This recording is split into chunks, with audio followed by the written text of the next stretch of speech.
सिन्धूरारुणविग्रहां त्रिनयनां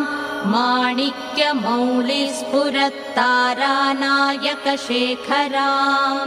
स्मितमुखीमापीनवक्षोरुहां पाणिभ्यामलिपूर्णरत्नचषकं रक्तोत्पलं बिभ्रतीं सौम्यां रत्नघटस्थरक्तचरणां ध्यायेत् परामम्बिकाम्। अस्य श्रीललिता सहस्रनामस्तोत्रमाला मन्त्रस्य वशिन्यादिवाग्देवता ऋषयः अनुष्टुप् छन्दः श्रीललिता परमेश्वरी देवता श्रीमद्वाग्भवकूटेति बीजम् मध्यकूटेति शक्तिः शक्तिकूटेति कीलकम्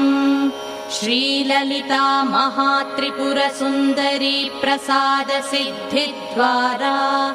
चिन्तितफलावाप्त्यर्थे जपे विनियोगः मूलमन्त्रेण करषडङ्गन्यासान् कृत्वा श्रीमाता श्रीमहाराज्ञी श्रीमत्सिंहासनेश्वरी चिदग्निकुण्डसम्भूता देवकार्यसमुद्यता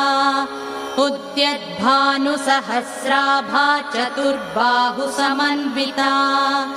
रागस्वरूपपाषाढ्या क्रोधाकाराङ्कुशोज्ज्वला